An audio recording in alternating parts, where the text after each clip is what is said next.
Broadcasting live to Bills Mafia worldwide with Greg Tompsett and Aaron Quinn.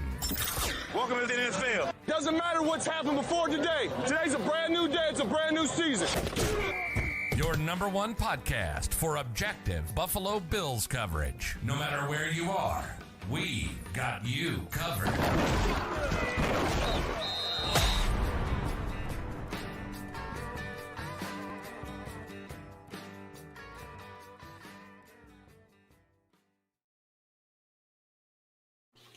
Good evening and welcome to the Cover One Buffalo podcast. You are joining your host, Greg Tompsett, along with my partner in crime, Aaron Quinn. Aaron, I'm back from the West Coast. How are you doing?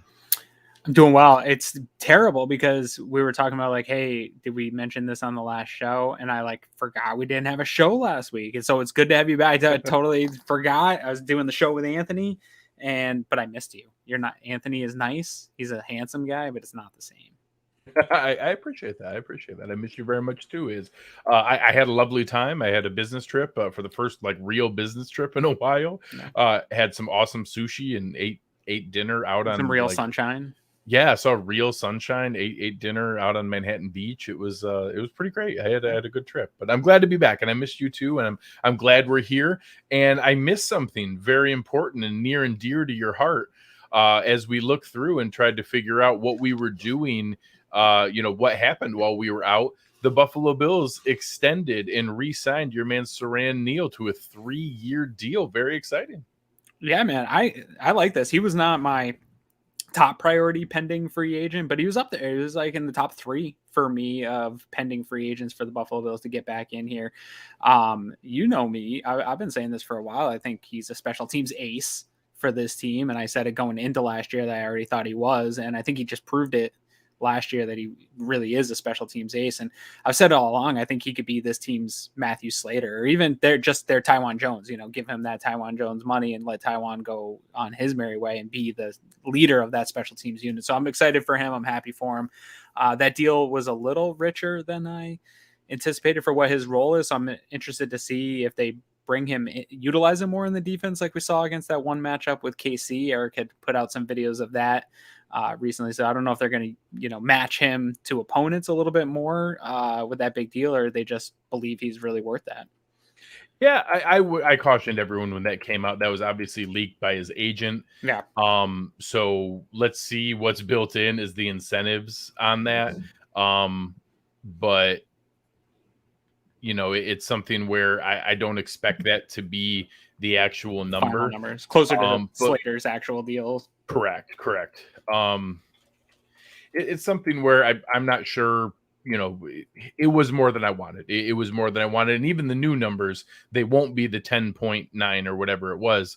It's still going to be more than I wanted, to do. But, last year, the Bills had Taiwan Jones and Tyler Medikevich for almost $5 million in cap space. That's what they value their top gunner, top special teams guys at. He was a free agent. People were going to come after him. It costs money to retain guys. So it is what it is. I don't expect it to be there. I expect it to be closer to that $2.5 million deal from a cap hit standpoint.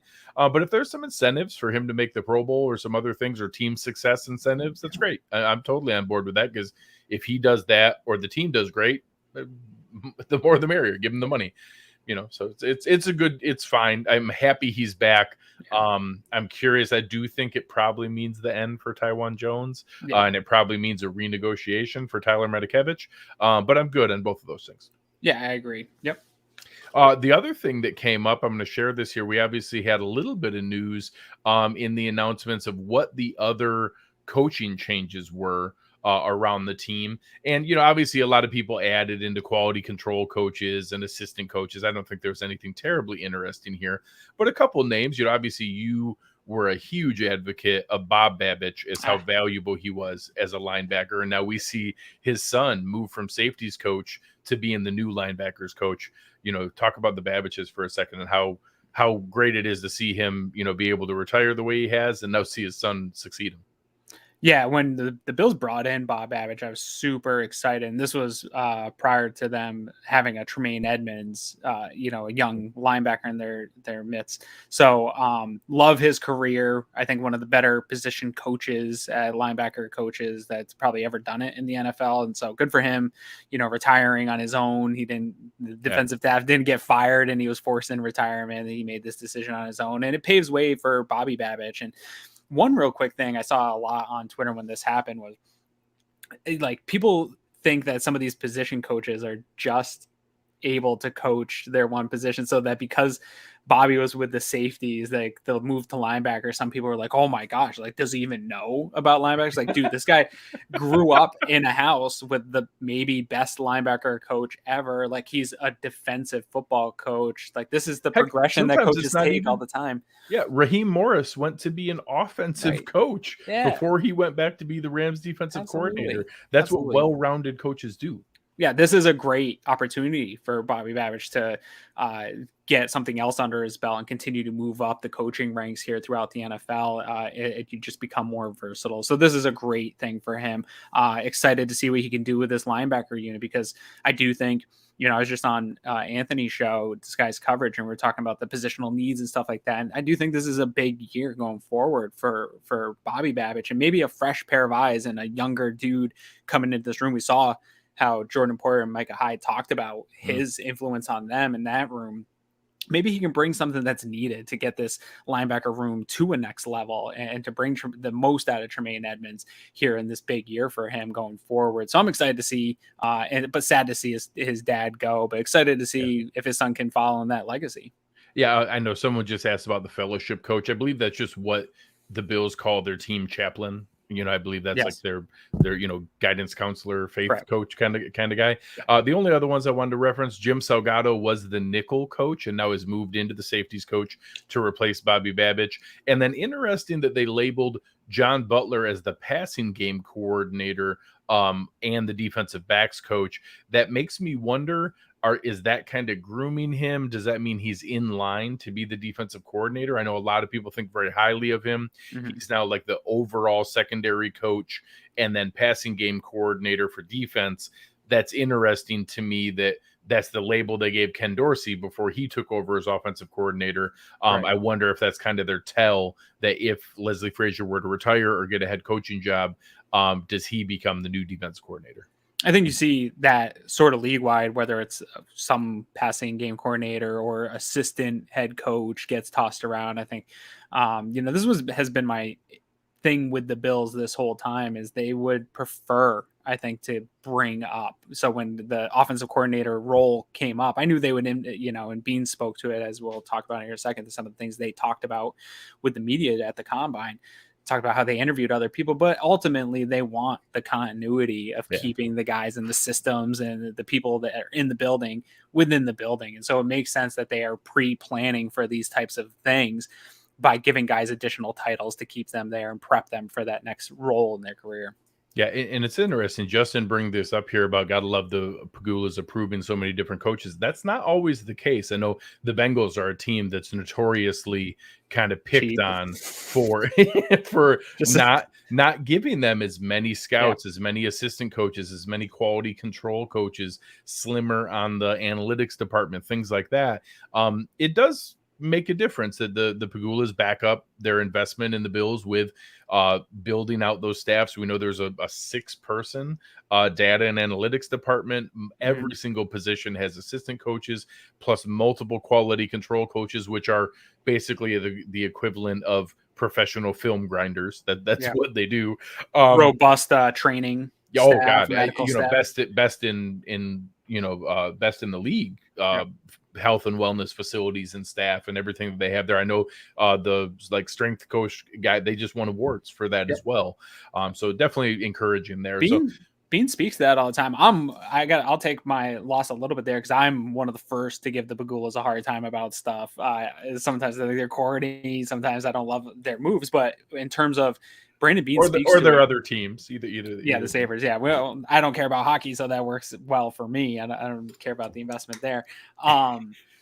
But Brandon Beane spoke to this year in and year out at the end of the year press conference. He thanks and gushes over the Bagulas, and not only just their support, but what they're anytime he comes to them, whether it's flights for scouts, things to get people around here and there, for him to go scout a game and then get back for another game during the season, like all that stuff. And I think we think of it as just like kind of butt kissing publicly, but to your point, Cincinnati has been known to not do. There's a bunch of teams out there that don't provide that extra financial assistance because that's coming out of their cut of what they're making here to keep this team afloat. That's outside of salary cap. That's outside of all the stuff that is the baseline for operating a football team. So good on them that they are all in on giving the Bills the things they need and have stayed hands off. Like usually when a guy makes that type of a Jerry Jones or one of those types of owners, they're making those investments, but then they're also going to tell you exactly what you want. Yeah. Shad and Tony Khan, have their hands all over the Jaguars. Yeah. So good on them.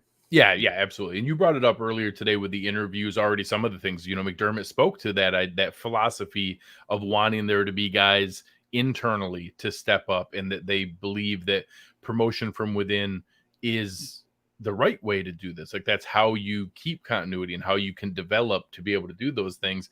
There was plenty of other things. People asked about some of the things in the season. They talked about how they're looking forward. There are comments about, Mitch Trubisky and pieces like that. What were some of the things that stood out to you in the press conferences?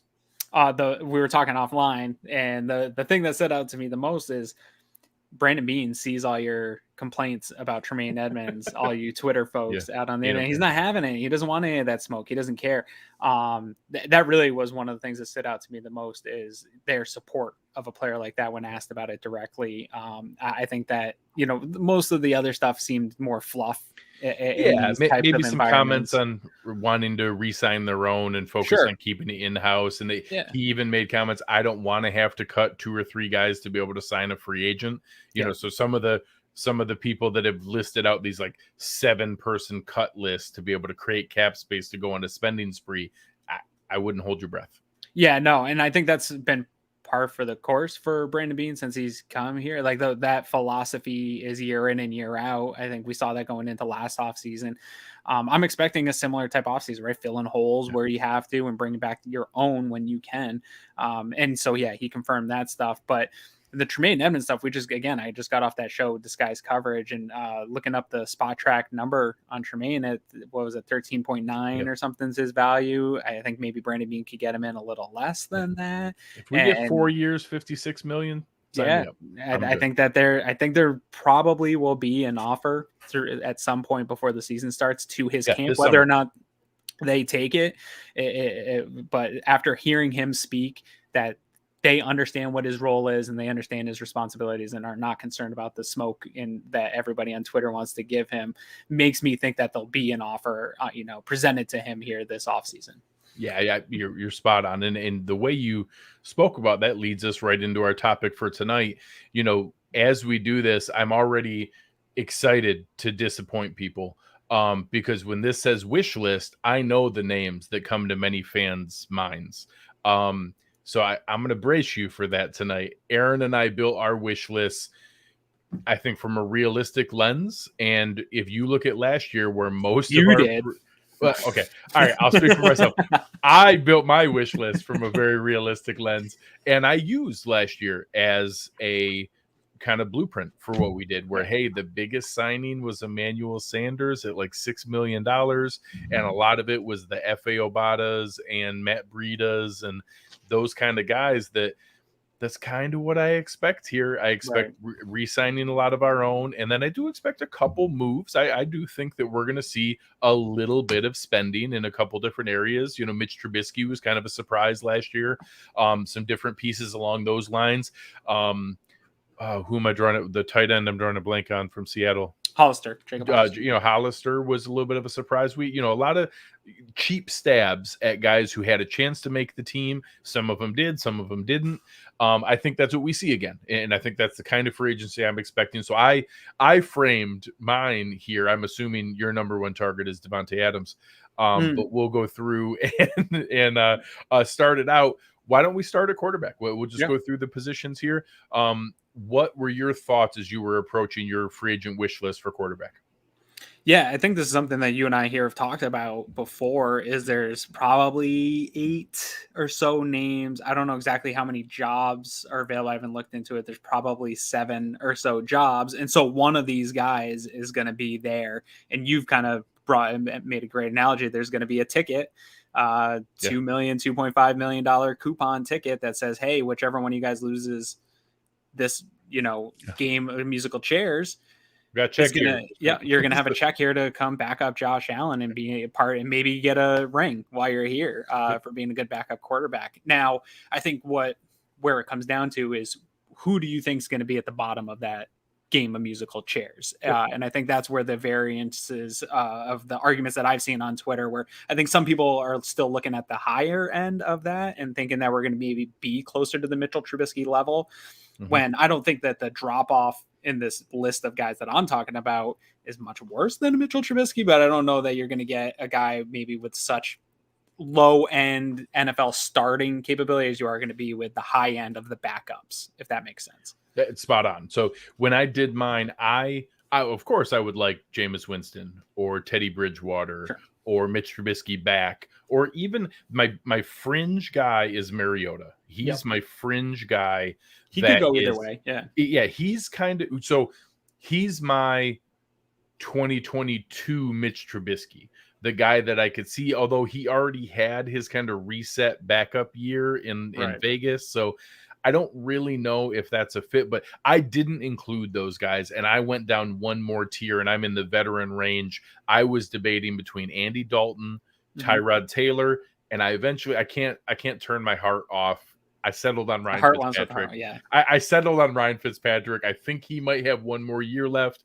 I think he might do it for the price tag to be in the building and part of the culture. And honestly, I kind of would love him being part of that culture and around there. Absolutely. But I do think it's going to be a Dalton, Fitzpatrick, Tyrod kind of guy that has probably embraced the fact that I'm not really going to get another starting shot, but I still want to be in a place that matters. Yeah, no, you're right where I'm at, where Fitz is my want. I want it to be Fitz because I want, for so many reasons, right? Like, Fitz is Buffalo. He loves the Bills. He loves Buffalo. The picture of him with his shirt off, screaming for the Bills. Like, there's nobody you want in this facility more than a guy like Ryan Fitzpatrick. 2, he's also good friends with Josh Allen. Like, they've gone golfing together. They participated in different things together. Like, they like each other. There's good camaraderie there. He knows he'd be coming here to just support Josh Allen, which is another thing. You don't want a guy that's just itching to get another chance to play. Not that he's going to push Josh Allen in any manner, but all you want is full support of Josh Allen. And in case of emergency, he can get you through a handful of games. And I think Fitz still can. Before his injury, man, I liked Fitz with Washington. Like, I thought they could make some noise, but we never got to see it. I think he's still got some football left in him too. So it's not just emotional fan. I want Fitz back. Like, this guy can win games with you in the NFL still at this level. And I do think you're right that he would take a cheap deal to be back in Buffalo for one glorious chance to get a ring, even if he doesn't have anything to do with the getting a ring besides being the backup. So he's at the top of my list. And then in order it goes, I like Colt McCoy, Jacoby Brissett, and Andy Dalton. I think they're all sort of in that same top tier backup range of guys that are going to be available. But any one of those guys would be fine by me. But Fitz is definitely the apple of my eye. Real quick one. I've gotten this question a couple times. Kevin, our dude Kevin Massara here with Sam Darnold. A quick clarification. Unfortunately for the Panthers, when they did the 5th year option, it fully guaranteed his 2022 salary of $18 million. So they can't release him because they don't save anything. It's fully guaranteed, and nobody's trading for $18 million worth of Sam Darnold. So Sam Darnold is the Panthers starting quarter, is one of their quarterbacks. He is on their roster. Yeah, he's on their roster for the 2022 season. So we'll see what they do with that, but I could see them being in, either if it's not in the draft and they don't have any picks after the 6th pick overall, and it doesn't sound like there's a quarterback that's in play at 6. So I have a feeling they're going to be, that might be a Mariota spot. Darnold versus Mariota makes a ton of sense to me. Is, hey, the two of you, somebody go win this. But unfortunately, I actually liked it because I saw him, the beach house picture, and I know he's friends with Josh, and it might not be crazy next year. And I don't hate Darnold. Like, I think a lot of people are. He would have been on my list. He would have been on my list. Right. Yep. So let's go to a one that's a little more interesting here. At running back, I'll let you lead off this one. Yeah, so I made the graphic. I put out a spoiler alert ahead of this one. I made the graphic for today, and I picked J.D. McKissic because when it comes to offensive priorities for me, running back's not a huge priority in terms. I'm comfortable with Devin Singletary as your running back one, and I think we learned here this last year that the more he touches the ball, the more productive of a runner he is. So I like that idea of him being not only a running back one, but getting a bulk of the touches.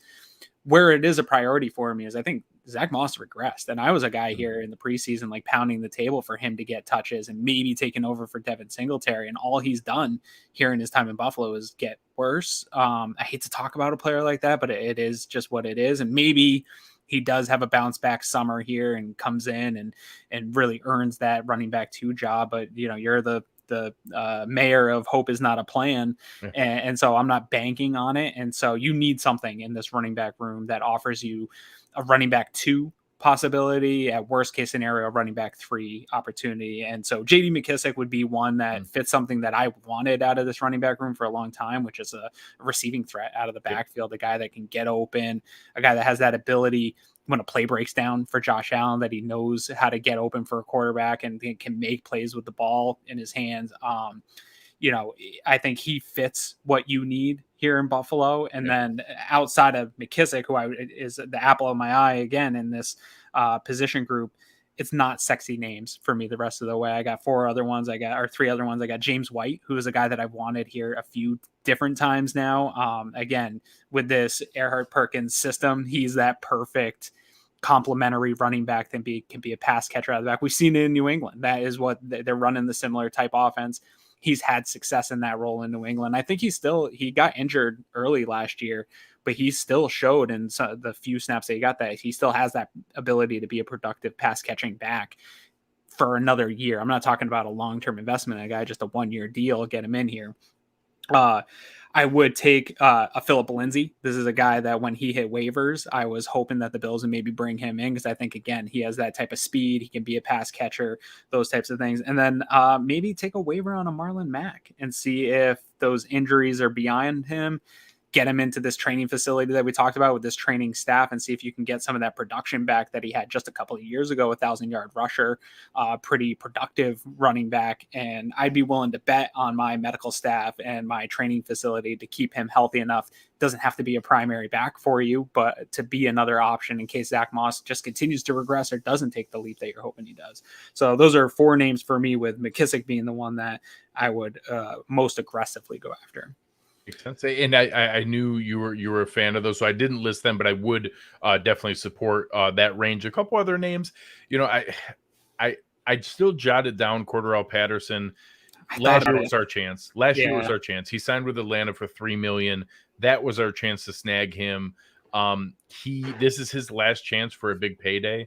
And I think a team is going to pay more. I think a team's going to go $7, $8, $9 million to use him as a weapon, and I just don't think we're going to go to that level. If would he be a coupon guy for you? Would you pull a coupon for that age?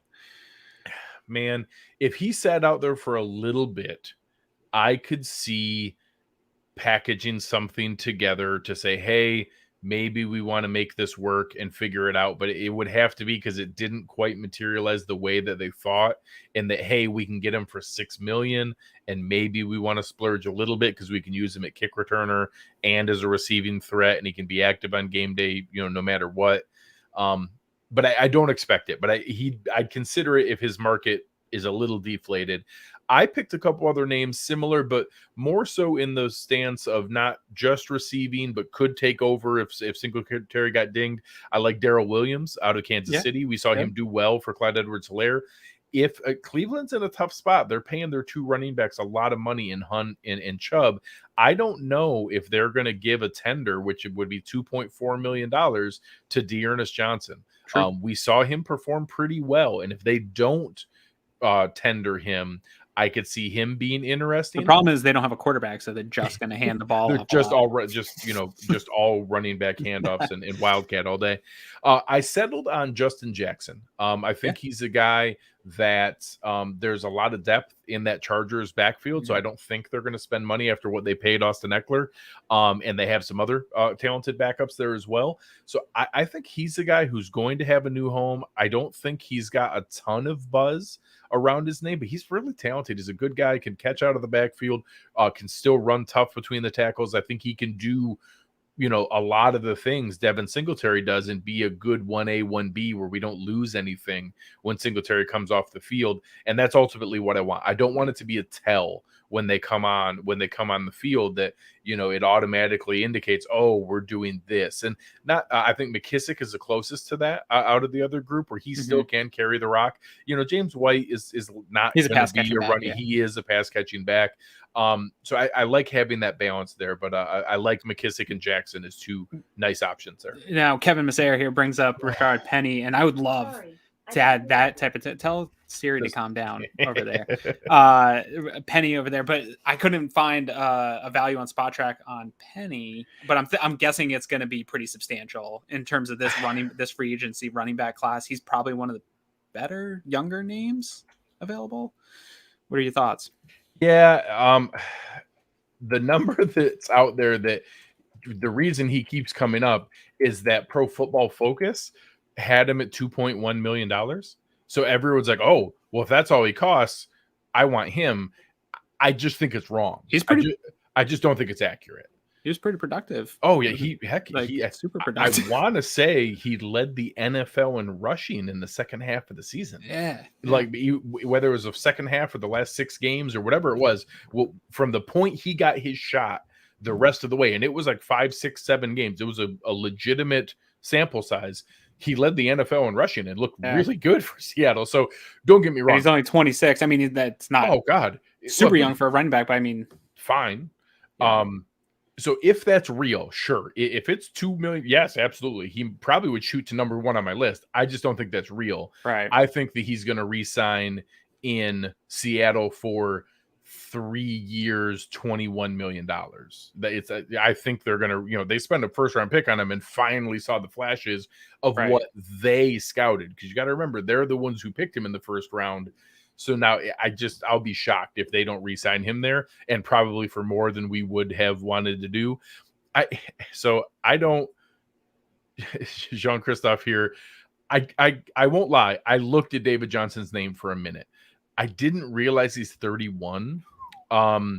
He had moments where he was a legitimate guy. I think he's fully lost it. I don't think he has that step anymore. I don't think I would go that route. At that route, if you're looking at those kind of guys, I think you're just drafting somebody. Correct. Because this is one of those positions too, where me, Greg, like I believe in bringing in proven NFL production and not hoping on the draft. But if there's 2 positions for me that you can get mid to late round guys that you can get or bank on some production, it's going to be wide receiver and running back. And so if you're dipping that deep into free agency to get it, like, sure, maybe invite a guy to camp, but I'm going to draft some guy in the 4th, 5th round and bank on him to have some production. And obviously Christian Wade will be a big part of the backfield. Yeah. I think Jackson and McKissick is the range that we would see. And I do kind of expect there to be a guy there, although I won't be shocked if they go the draft route. I don't think that's crazy. They could just go with a veteran minimum guy that we're not even thinking of, and then go the draft route, day 3 kind of guy, or a late day 2 pick. Yep. All right. For wide receiver, I went a couple different directions here. Obviously, Eric has talked about Byron Pringle, so I think he's worth considering as a nice one. Yeah. I did work the last 2 years on Rashard Higgins, so I'm going to go 3 years in a row that I think maybe we could go after Rashard Higgins.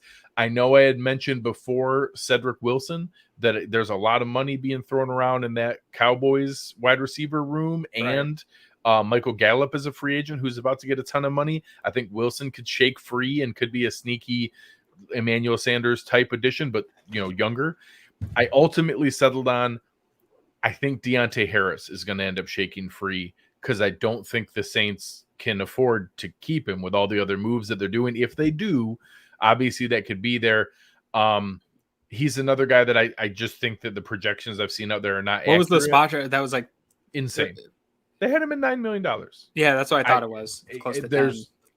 That's one. The Saints literally can't do that. Right. So it sure ain't going to be from them.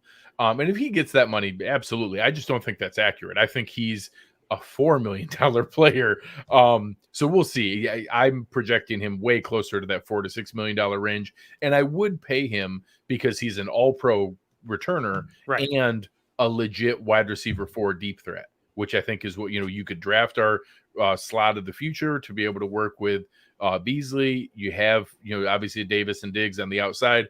He's a legit wide receiver 4, a nice deep threat, and a really good, return guy. So we'll see where those numbers come in. Some of the numbers that are on Spot Track right now are just bananas. So maybe we see that. And hey, Ian Thomas got bananas money. So we'll see where the rest of that goes. But what did you have at wide receiver? So I had Pringle as well. I also had his teammate Demarcus Robinson. I looked at him as a potential guy there. And then 2 other names that I wouldn't mind bringing in. Russell Gage from the Falcons. I think that you could get that, replace that Isaiah McKenzie role with a guy like that and maybe upgrade from it a little bit better from Isaiah. I think he might be right a scritch above him. And then a guy that I would maybe take a waiver on and bring into camp. And this would be more competing, with the bottom part of your roster, but I was high on him in the draft. He hasn't really panned out anywhere yet. Would be a Dante Pettis. I think you could get him super cheap. And if the Bills scouts had the same type of view that I had him on the draft, maybe you believe that you can get him in your building and get that potential out of him. I know a lot of Twitter scouts were also high on him in the draft, and he just has not found his home in the NFL. So maybe you can get a guy like that, and he can play. He's a little bit versatile where he can play inside or outside too. If Hodgkins doesn't work out for you, I think he could fill that role that you were hoping Hodgkins would be able to fill and be a guy that could be your 4th, 5th wide receiver. So just a name that loved during the draft and just hasn't done anything. I saw him at the bottom of a list on Spot Track and said, maybe we can, Chad Hall can unlock whatever I thought I saw in there.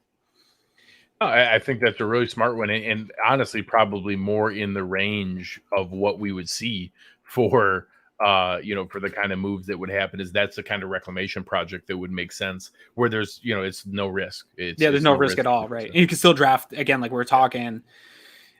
I'm open to drafting a wide receiver at 25, depending on the way this whole free agent thing shakes out. So maybe you're bringing in a guy that's going to be the starter, and then it's Hodgkins and a Dante Pettis type and somebody else competing for that final roster spot or even a practice squad spot on your team. But yeah, I think you can address it in both free agency and the draft. And so I don't see him making big splash here. And unfortunately, I have Isaiah McKenzie sort of in brackets also on this, that again, I won't be upset. Again, if he goes out into free agency and the market isn't there, which I think is exactly what happened to him last year. He went out into free agency for whatever it was, 5-6 days. The market wasn't what he thought it was. He probably got similar offers, like you said, that the Bills offered. If that happens to him again, sure, I'm willing to bring him back, but he's so limited. Especially if he's not the returner, like you had mentioned, bringing in a returner / 4th receiver. I'd feel much more comfortable using that 4th receiver spot for a guy that can also return than Isaiah, who's just your 4th receiver. I don't love that. And obviously I love the draft route. We'll get into those as time comes. Some guys in the chat talking about that.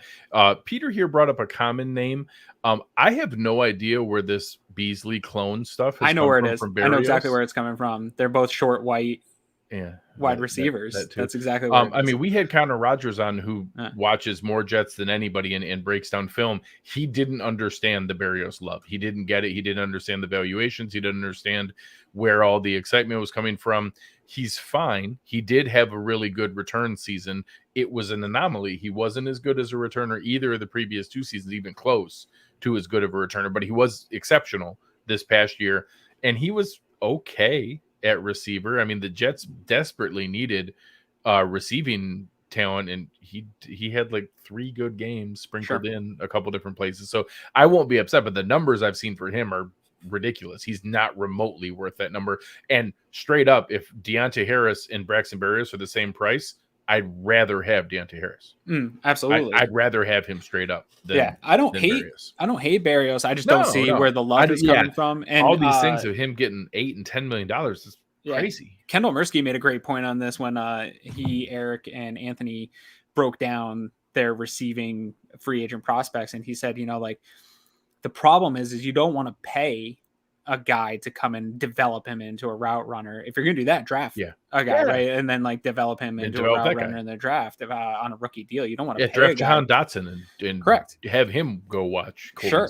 Yeah. You don't want to do this the other way where you're paying a guy a veteran good deal to come in and then continue to develop. So I think he's got too much development for me to take a chance on that, but who knows? I've been wrong so many times about this stuff that the Patriots look at him, they'll turn into their next Wes Welker. Who knows? And well, they actually had him for they had that's him right, first, and then he went to the Jets. So I kind of liked that he was flourishing a little bit like that and made them. And I will say another name that got thrown out there, I debated. I didn't put Jamison Crowder because I do think he's going to get paid more. Yeah, Jakeem Grant was another one I debated. Yeah, he could be. I think he's basically McKenzie. What we want McKenzie to actually be. Like he's an actual returner and then the gadget guy, not just a gadget guy. But I debated him too when I was kicking that around. Yeah. I'm going to cheat. I'm going to skip the offensive line. We're going to end with the fun discussion at tight end. Did you have a lot? I kind of kicked around, but I didn't do a lot at offensive line because my logic was, well, I think we're bringing all 5 back, and I don't think we're going to release Darrell Williams. If we did, I listed Austin Corbett and Andrew Norwell, 2 guys I really like that I think we could get for – a little bit more than what the savings would be releasing Darrell Williams, but I think they end up doing a pay cut on Williams and he ends up staying. And then I know I've seen Austin Blythe get thrown around because his connections with Cromer. I had Blythe because of the Cromer connections, just because assuming one, I don't think John Feliciano is going to be here. And so I'm assuming that Cromer then brings in his guy as Bobby Johnson's did with Feliciano. So I would see one guy. A couple other names that kind of just stood out to me as potential backup guys, because you need to fill in some depth on this offensive line with Ike Bodker not going to be at least returning early in the season, if at all, here this next season. I had Laurent Duvernay-Tardif, mostly because he's a McGill grad, and that's cool. My wife's a McGill grad. Got to support her, and not a lot of McGill grads that play NFL football, so good for him. None ever. Yeah, I think he's the only one. Maybe the first ever. Yeah, and fine. He's also a decent veteran who's had some starting experience on good teams, so he would be a fine rotational offensive guard. Richie Incognito, I'd love to bring back and reunite with Aaron Cromer. I'm a big Incognito fan. I know he's older. I would say, how old is he now? He's like 38. Okay. But if he was a backup interior offensive lineman at this point in his career and reunite him here in Buffalo with Cromer, I'd be all for that. I'd love to just have him in the locker room, just hanging out. I think they'd love him too. Especially he's proven over the last few years that he has not had any incidents at all, and has just flying under the radar, doing his job, which is great to see for him. I'm happy for him. And then Connor McDermott, maybe. I know that the Bills really liked McDermott, and maybe bringing him back as a potential swing tackle, backup tackle, or somebody just to compete with Doyle this summer for that swing tackle position. I was just looking. I don't think Incognito played anywhere last year. I think he's been out. I thought he was with the Raiders last year. He played 2 games with them in 2020 and got hurt, and then I don't see him on the roster last year. So maybe he's retired. So maybe I mean 38, 39 probably makes sense, but sure. I agree. I don't expect there to be many moves. I think Austin Blythe is the kind of guy that especially if let's say Ike Bodker's injury isn't coming back the way they're hoping or expecting. Yeah, it says Incognito remains a Raider, but he did not play since September of 2020. So I don't know what that was about. Maybe they're just maybe he hasn't given up all this. Maybe he's just hanging out and just being a guy in the locker room. It is Vegas. All right. So now we've come to the fun discussion. And the one where I actually think we could spend a little bit, and that's at tight end. I think tight end is a spot that I don't think they like the fact that we only had 1 active tight end for a couple games. I think they'd like to have the option of going with 12 personnel. I think they're ecstatic with the development of Dawson Knox. It's great, but I think they'd like to have that option and just that tool in the tool belt to be able to go with a second tight end. Let's talk about Gronk, and then we'll go into the rest of our list. Obviously, Tim Graham came out with a story today in The Athletic that there's chatter that there's mutual interest between Rob Gronkowski and the Buffalo Bills. He threw out some different things and a contract that was projected where it's a $5 million base with $5 million in incentives, which I had kind of described because Gronk only played 12 games last year, you could do 13 plus games played as a not likely to be earned incentive, because the Buccaneers got knocked out with the Bills, or got knocked out earlier in the playoffs. All of a sudden you have options there. Right. That winning the AFC Championship game, winning the Super Bowl, all of a sudden that can be not likely to be earned. All that money would not count in 2022. You wouldn't deal with that until the 2023 salary. And most importantly, and I know I've seen Pat Moran talk about this. I know I've seen yards per pass talk about this. A lot of different guys have laid out, he was still really good last year. And I know you put in a lot of, posts about that, hey, he still was really productive when he was on the field. Yeah. I'll pull up some stuff right here. 2021 Gronk, like you said, only played 12 games out of tight ends with, I don't think I have it right here, out of the top 50% of snaps, tight ends. He was sixth most in yards by a tight end with 802 yards, fourth most yards after catch with 352 yards after catch, second most yards after catch per reception with 6.4, sixth most yards per reception at 14.6, and the second highest average depth of target at 10.9. And that's in 12 games of all those stats. So he was up there with all the premier tight ends in the league. I think people think he's older than he is. He's the same age as Travis Kelce. So still an elite blocker. Yeah, that absolutely. Did not fall off at all. No, very good blocker. And all these ideas about Gronk, to me, the tweet I put out was listing all those stats and then saying, like, if your argument against adding Rob Gronkowski, the only argument to me is money, right? Yeah, and if correct, Tim Graham's saying that the money can be had reasonably, then that's the only argument against it, is that he would cost too much. Anything else, the Trey White hit, that's not a legitimate argument to me. Even, I hate to say this, but even if Trey is still upset about it, like, I'm sorry, Trey, but this is a business, buddy. Like, get over it. Don't hang out with each other. Gronk called him. He apologized. Right. Trey White accepted the apology, even if he still feels a way about it. It's a business, buddy. Hey, and they'll get over it really quickly. Absolutely. They'll get over it really quickly. I've had to work with people that I don't particularly like working with, but once it's in a work environment and you have a job to do, you get over it. And it's not like cornerbacks and tight ends are like hanging out all day, every day. So whatever, I don't care. If you're still mad about it, get over it. There's a Super Bowl to be won here. And then people that want to make this argument that somehow that one incident that happened in his 11-year Hall of Fame career defines who he is, that's just ridiculous to me, because he has no other incidents like this. He's not a Julian Edelman who had years of cheap shots after that. He's not a Jarvis Landry who had multiple bad cheap shots. Like, this is not his MO to act like that. It was one bad moment where he lost his cool. It was stupid. I think he was an idiot. I think it was deserved no place to be in the game suspended. For it. Yeah, it was. I think it should have been harsher suspension. Yeah. I think the Bills players that were around him should have like piled on him and really got into him. Like, it was a terrible thing he did, but it doesn't define who he is. And then all this idea that, a couple of things on this locker room, that he's somehow going to break the locker room. One, if your locker room's weak enough for one guy to come in and shatter it, then your locker room's not strong. You don't have the culture that you believe that you do. Yeah. And two, there's no indication that he's a bad teammate or a bad locker room guy. If anything, he's been part of great teams where it's even harder to play. For a guy like Bill Belichick, people hate playing for Bill Belichick, and he did it for a long time with no problems at all. So I think all this stuff is overblown. He can be a good soldier if he needs to. He's fine. He's got Super Bowl experience. They would love to add him. They already tried to add him before. So I think all this talk is just blown up. Bills fans are super emotional about it in a weird way. I think everyone will get on board if they did sign him.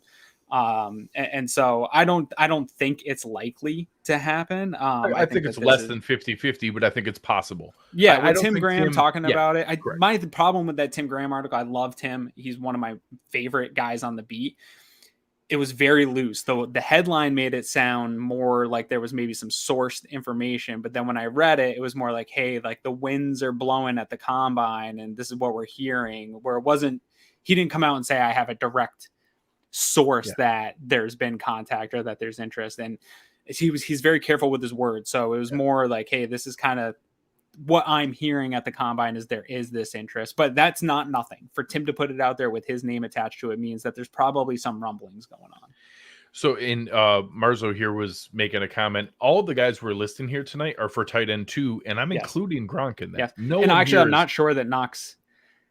I think they're like, I just told you the production that Gronk had. Like they're there together. Yeah. You would have two of like the top tight ends in football. Correct.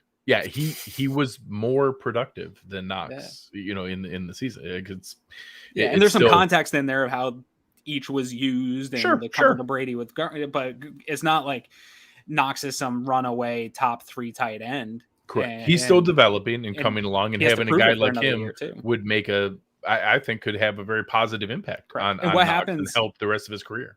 Yeah, and all these other guys we're going to talk about could be fine and could fill in as tight end twos. But what happens if Dawson Knox has an injury, right? We've been very lucky with injuries. If Dawson Knox this is about upgrading Tommy Sweeney. Correct. Yeah. You don't want Tommy Sweeney going out there for 4 weeks if Dawson Knox has some type of injury. Where I would feel comfortable with Gronk. The team literally had games where they only had one active tight end, where if Dawson Knox got hurt, they just wouldn't have a tight end, and they would have had Reggie Gilliam take snaps in line. Right. That's how much they value Tommy Sweeney. So that's why this is a priority in my mind. To go there. So let's move on to the other names. I do think, again, we brought up Gronk because that's the fun discussion to have. Obviously, we saw today Kyle Rudolph got released. I do think that's a guy they showed interest in before. What's his age at now? He's got to be getting up there, because last time we wanted him, I feel like he was on the wrong side of 30. So he's been playing for 11 years, so he's going into age 33. So a year older than Gronk, but not. Why does everyone feel so old to me? But they're all so much younger. Because we're getting old. So the names that I think are in play, it's all depending. This is going to be similar to my quarterback musical chairs. I don't think everybody's going to get the money here. And someone's going to end up being left by the wayside. So Mo Alley Cox is a guy from Indianapolis, really good blocker, obviously famously a college basketball player, didn't start playing football until coming into the NFL. I know a guy that you'll probably talk about here with Will Dissly. I know a guy that Eric's big on, Durham Smythe is another guy. These are all guys who are good blockers and can be a legitimate passing threat, so you can go in 12 personnel, run the ball, and be able to pass while you're in there. My number one is Tyler Conklin. Yeah. He was really good stepping up for Minnesota when Irv Smith went down. Minnesota has some cap problems. They're getting Irv Smith back. He could get more money. I think he might be one of these guys that's going to get a starting. Absolutely. He could get a tight end one legit shot with a real paycheck at the $6-8 million that I think could be out of our range. It's one of these. I want one of those guys that somebody loses that game in musical chairs. Who are some of the guys you had? Yeah, they're all the same guys. I would love Conklin as well. He's due a shot. I feel like he deserves a chance. And Dissly's right there. I think Dissly does deserve a shot, but I think that some of the injury history that he's had, that maybe he needs a little bit more. But I would love to have him. Smythe is a guy that I really like as well, just as much as Eric. And the thing I like about all 3 of those guys is the special teams value that they also bring, because it is a tight end 2 spot, and you're not going to be a primary pass catcher. You're going to have to provide. That's the problem maybe with a Gronk, is you're not going to ask Rob Gronkowski to line up and play special teams. And so maybe you have to bring in, maybe Sweeney stays and is a special, ups on special teams a little bit, or you have to get a special teams role out of some other position. And then Jesse James was a sneaky one for me, because I know the Bills had interest in him in the past when looking for tight end, and he's come available again after a couple of years in Chicago. And again, not a sexy name, but a decent blocker, would be a fine tight end too, more reliable than Sweeney, and probably could be had on the cheap at this point. Yeah. So, and I just looked it up. Durham Smythe actually played a fair amount of special team snaps for Miami. So I think that's the range we see it. I think we could see somebody in that Mo Alley Cox, Conklin, Dissly, Durham Smythe. I know a lot of people, obviously, Mike Gesicki's going to get a ton of money. There's some other names out there that are going to get a ton. I'm almost intrigued by OJ Howard. I want to be. I loved him in the draft, but he's had so many chances, and you were playing with the greatest quarterback of all time who loves throwing to tight ends, and he still didn't really do much. I don't know if it was a numbers game in Tampa. Probably. There's a lot of weapons there. There might have been some of that involved there, but he definitely hasn't figured it out. And I mean, you assume Tampa wanted him too, because I think teams were trying to get him out of there. I think there was a number of times where people were talking about potential trade. Regret that. Yeah, I mean, at this point, right, you didn't get anything for him, and now he's going to be a free agent. So I don't know. Maybe some team's able to unlock him. But for me, the only problem with that is I don't know if it's what I'm actually looking for at tight end too, because I don't know how much he can do blocking. Blocking's my number one priority. Yeah, I need him to be a tight end too first. And while it sounds sexy to unlock the potential that I believed OJ Howard had in the draft, and to be like, oh wow, now we can line him up with all these other weapons we have and play some Madden football and go nuts. That sounds fun, but at the end of the day, you got to lock up this tight end too as a reliable guy that can block. Yeah. The combination, and that's why a guy like Durham Smythe makes a lot of sense. Special teams, good blocking ability, a legitimate receiving threat. That's what you want, is a primary blocker that when you run 12 personnel and go play action can be the sneaky guy that, the team is never prepared for the second tight end. They'll be watching Knox. They'll be watching Diggs and Davis on the outside. A lot of times that second tight end in play action is the guy who sneaks out. It's how you get those fat man touchdowns on the heavy O-line sets. And, that's what we would be setting up here, is to be able to go that route. So I think he's a smart one to have up there. Yeah, I would like Conklin, I would like Disley, I would like Moelle Cox, but I love Gronk. Gronk is my number one. He's arguably the greatest tight end of all time. Yeah. Still playing at a really high level. He's from Buffalo. He was born you here. Get to His do mom a lot of still lives different here. things. God, you get to do a lot of different things. Threaten so many defenses. Yeah, sign me up. I want that to happen now. But but then with that reality, I'm going to brace myself for Durham Smythe. Yeah, exactly. And here's the thing, as we're kind of wrapping up this conversation and we get into the defensive side of the ball, the more I look in to free agency and what the Bills try to do traditionally, which is fill as the holes that they have. For me, it's actually lined up pretty well with the people that are going to be available and what I think their values are going to be. Now, this could get totally out of control, and these values could all blow up in my face, and none of these guys are available that I want because everybody's paying out the butt. But the way I'm envisioning free agency going and the amount of depth that I see at the positions of need for the Bills is actually playing out pretty well for a team that's up against the cap, doesn't have a ton of room to move, but can fill in some nice, decent, younger vet pieces to just either replace the 17 remaining pending free agents that they have. Like, you don't have to bring all those guys back. You can replace and maybe improve a little bit in some of these spots. I think it's lining up really well for Brandon Beane and his staff. And we heard Joe Shane talk about, when he came over to the Giants, he talked about his prep for free agency and that the money that they would have and the amount of guys that they might be bringing in. I looked at this class of free agents, and it's not sexy, it's not top heavy, but that's perfect for a team like Buffalo. You don't want sexy and top heavy. They're not going to go after the Chandler Joneses of the world. They're not going to go after these big name free agents. But when you get past that level, this thrift store bargain shopping free agency, there's some nice stuff out there for us.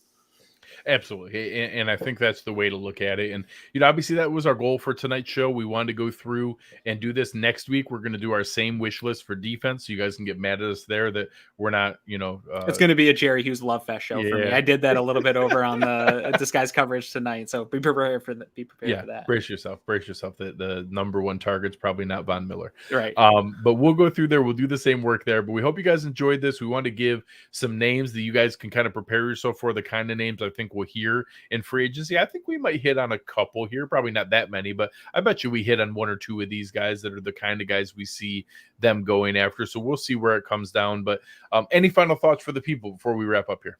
Yeah, no, I just think, I'm glad that we're doing the show this way this year. I know a lot of people want to jump into the draft right after the season and look at all these draft prospects. And Greg, this is something offline that we talk about a lot, where we'll do the draft work. I've already started in a little bit on my draft work, not as much as some of the other guys on Cover One, which if you're into the draft, we got plenty of content for you and some really great content for you, covering all that stuff for you. But free agency happens first. And we know the Buffalo Bills are going to fill in free agency as much as they can and bring in proven production. The draft, to me, a little bit, some of that is a crapshoot. Like, you can't bank on a 4th, 5th, 6th round guy to fill these holes that we're talking about, where you can bank on a JD McKissick or a Will Disley to come in and give you the proven NFL production that you've seen on tape. So I'm glad that we're doing the show this way to prepare us for the offseason, because the NFL is rigged this way, where free agency does come before the draft. And so I'm excited that we dove a little deeper into the free agency side this year. So thanks for that. Yeah. Appreciate you guys riding along with us. The chat was awesome tonight. We appreciate you guys very, very much. We're going to be here for you all off season long. Like Aaron said, great content across the platform. We're going to be focused on free agency for the next couple weeks leading into the actual start of it, which is on Monday, March 14th. So our March 16th show will be right there talking about everything and getting you guys ready for it. Then we'll shift gears and go right into draft mode, get you guys ready for that. So stick with us all off season long. We're really excited to be able to bring everything to you. But on behalf of Aaron Quinn, I am Greg Tompsett. You've been listening to Cover One Buffalo, and we are out.